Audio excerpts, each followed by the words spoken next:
Je m'appelle Rémi Kokanas, je suis marseillais et je vais vous parler de symboles. Alors le petit symbole que j'ai sur la tête, c'est celui-ci et c'est celui du marcheur en fait. Et c'est la raison pour laquelle je voulais qu'on s'arrête ici pour que vous puissiez simplement observer ces hommes et ces femmes qui marchent. Puisque cette exposition, elle traite d'abord de ceci, c'est-à-dire d'hommes et de femmes qui depuis des milliers d'années empruntent des voies communes pour aller prier. La question est celle de savoir parfois si c'est prier le même Dieu. On ne répondra pas à la question ce soir, mais notre objectif ce soir, tout simplement, humainement, à la manière de ces silhouettes très humaines que vous pouvez observer, c'est de suivre des trajectoires humaines et de se faire les plus humains possibles dans un voyage à travers le temps et l'espace, celui de la Méditerranée.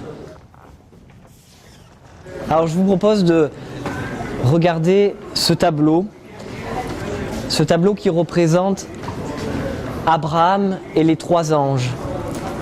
Donc nous sommes sous le chêne de Mambré et nous sommes devant ce premier symbole, premier peut-être concept, on pourrait dire, qui nous sert dans ce travail interreligieux, à savoir l'hospitalité. L'hospitalité, c'est bien le défi principal et en même temps peut-être l'outil aussi, l'outil principal pour relever les défis permanents du dialogue interreligieux aujourd'hui, à Marseille et ailleurs bien évidemment. Alors on voit sur ce tableau Abraham qui lave les pieds des 3 anges. L'hospitalité dans l'histoire du dialogue interreligieux, elle est extrêmement présente. C'est l'un des enjeux principaux. Aujourd'hui, vous avez des théologiens, chrétiens et musulmans qui travaillent sur l'hospitalité divine. Il y a un livre qui vient de sortir, publié par Fadi Daou et Naïla Tabara, qui sont 2 théologiens. L'un est prêtre maronite et l'autre est soufi musulmane. Tous les 2 sont professeurs à Beyrouth et tous les 2 travaillent sur ce concept d'hospitalité divine pour travailler ensemble la théologie chrétienne et la théologie musulmane du dialogue interreligieux. Alors ce que nous avons là, c'est une pièce un peu originale. Je ne veux pas vous en expliciter l'origine parce que j'ai peur d'être maladroit. En tout cas, elle évoque un lieu particulier pour nous aujourd'hui. C'est l'île de Lampedusa et c'est ce cœur de la Méditerranée. Voilà, cette petite œuvre nous rappelle un défi immense, celui de savoir faire place à celui qui vient d'ailleurs. Et voilà peut-être tout le défi de ces lieux saints partagés. Comment savoir partager des lieux? Comment savoir faire place à l'autre? Je vous disais en entrant dans l'exposition qu'il faut savoir peut-être écouter la parole de l'autre. Là, nous sommes devant l'immense défi de savoir faire place à ceux et celles qui fuient des malheurs du monde aujourd'hui. Alors cette petite embarcation, voilà, nous rappelle à la précarité de la barque humaine en fait. Nous sommes tous embarqués dans un paquebot humanité qui est finalement cet immense lieu saint partagé. Et ce petit bateau, voilà, nous rappelle simplement l'urgence qu'il y a à savoir faire place vis-à-vis de ceux qui arrivent d'ailleurs. Alors à Marseille, évidemment, nous sommes dans une ville où historiquement, ces petits bateaux sont arrivés par centaines. On a d'abord eu, pour ne pas remonter très loin, mais au XIXe siècle, c'était les Italiens qui sont arrivés d'un pays qui alors avait du mal à faire face à une natalité galopante et où nombre d'Italiens ont fui leur pays d'origine, espérant trouvant la statue de la liberté et trouvant finalement Notre-Dame de la Garde.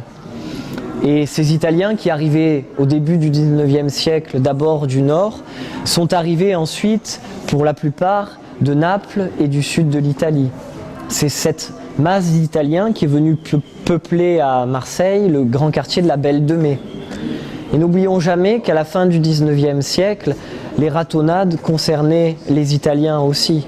Il n'était pas question d'islam, il n'était pas question de judaïsme, il était question simplement de rital. Et à la fin du XIXe siècle, on a vécu le triste épisode des vêpres marseillaises où on a comptabilisé plusieurs morts italiens parce que tout simplement différents et accusés de voler le travail des Marseillais de l'époque. Alors après les Italiens, Marseille a dû apprendre à accueillir ceux qui fuyaient les conflits déjà au Moyen-Orient. En 1915, évidemment, ce sont les Arméniens qui ont fui les massacres perpétrés par les Turcs, par cette Turquie qui émergeait.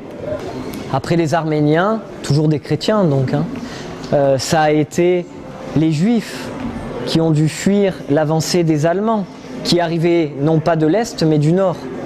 N'oublions jamais que quand les Allemands ont occupé le nord de la France, certains ont trouvé à Marseille une porte de sortie.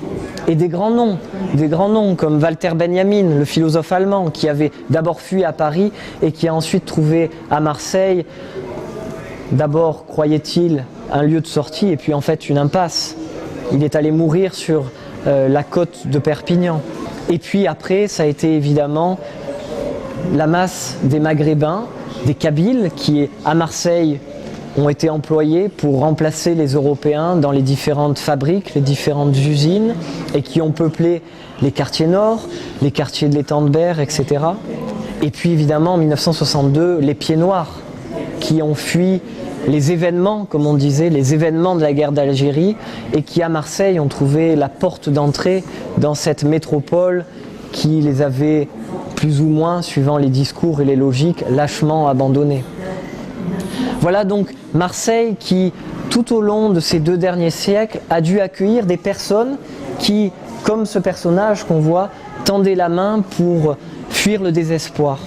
Et aujourd'hui encore, Marseille est l'une des villes, pas la seule, mais l'une des villes qui accueille des populations qui fuient la houle méditerranéenne souvent un peu trop violente.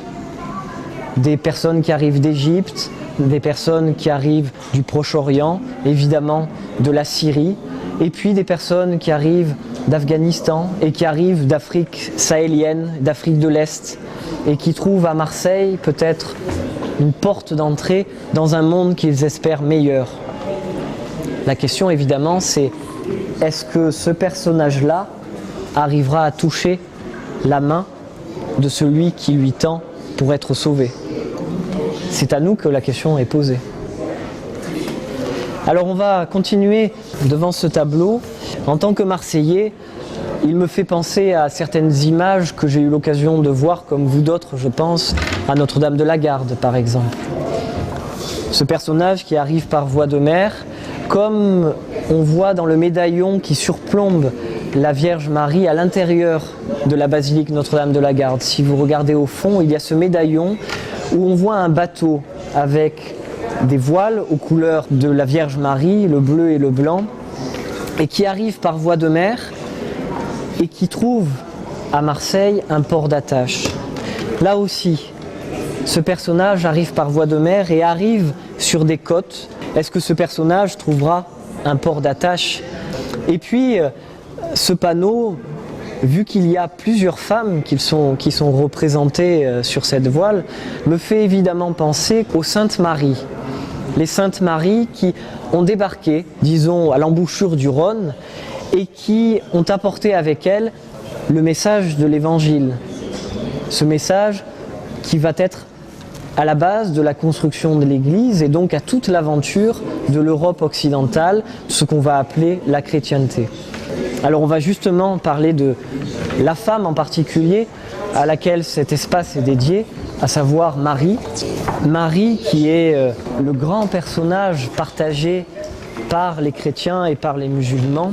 Alors je me poste devant ce film qui explique ce lien de Marie entre les différentes rives de la Méditerranée et le lien entre des patrimoines justement, entre des bâtiments évidemment entre Notre-Dame de la Garde, Notre-Dame d'Afrique et puis les différentes basiliques qui reprennent cette image de Marie autour du bassin méditerranéen. À Marseille, nous avons aussi des expériences autour de cette figure de Marie qui rassemble chrétiens et musulmans. Alors voilà, on est devant l'expérience des 7 dormants, qui est sans doute l'expérience la plus partagée autour du bassin méditerranéen et au-delà. Vous pourrez aussi, vous aussi, en tant que Marseillais, si vous l'êtes, en tant que Provençaux, si vous l'êtes aussi, aller admirer cette petite œuvre de l'Antiquité tardive que l'on retrouve à Saint-Victor. La basilique Saint-Victor qui se retrouve de l'autre côté du Vieux-Port et qui est l'un des lieux qui a aussi accueilli le patrimoine des uns et des autres. Et notamment, ces statues nous rappellent que Marseille a été aussi l'un des lieux qui a accueilli cette légende partagée des 7 dormants. Alors les 7 dormants, comme on peut le voir dans le cadre de ces photographies, ils sont partagés parce qu'ils sont présents. La légende est présente au Maroc, est présente en Turquie, est présente partout autour du bassin méditerranéen. Alors pour terminer, en fait c'est une invitation que je vous fais. À travers ce kaléidoscope, je vous invite tout simplement au déplacement. Au déplacement pour aller à la rencontre du patrimoine des uns et des autres. Et vous verrez qu'en tant que Méditerranéens, on retrouve beaucoup de ce que nous pensons connaître bien de chez nous, on le retrouve beaucoup de l'autre côté aussi du bassin méditerranéen.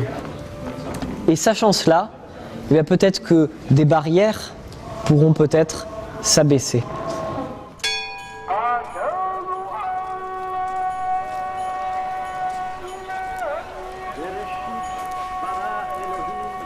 השמיים ואת הארץ והארץ הייתה תוהו ובוהו